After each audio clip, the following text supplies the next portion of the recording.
เรื่องนิเตียนแคลงชาบกลม้วนคือเรื่องนิเตียนแบบออบรุมនិងពន្យល់ពីធម្មជាតិរបស់សត្វដែលមានអត្ថន័យជ្រាលជ្រៅសម្រាប់កុមារនិងមនុស្សទូទៅខាងក្រោមនេះគឺជាសាច់រឿងសង្ខេប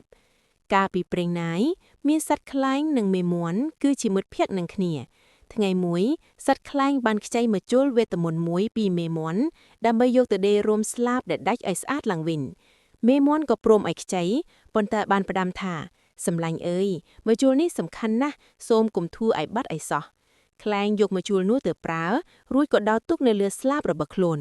ប៉ុន្តែជាអកុសលខណៈពេលដែលវាកំពុងហោះហើរទៅរកចំណីមកជួលនោះក៏បានជ្រុះបាត់ក្នុងស្មៅបាត់ទៅ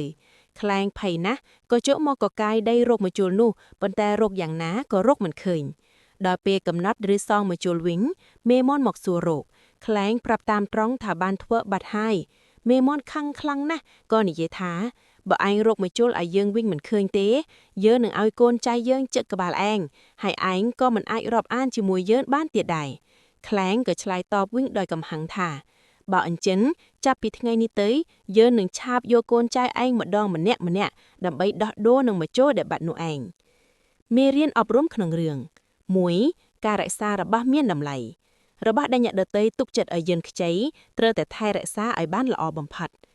2. ទំនាស់រវាងមិត្តភាពការមិនចេះអត់ឱនឬការមិនទទួលខុសត្រូវអាចធ្វើឲ្យមិត្តភាពប្រែជាសត្រូវ 3. ធម្មជាតិសត្វរឿងនេះពន្យល់ពីមូលហេតុដែលយើងតែងតែឃើញខ្លែងហោះឆាបកូនមាន់និងឃើញមេមាន់តែងតែកកាយដីក្នុងបំណងស្វែងរកមកជោដែលបាត់នោះឯង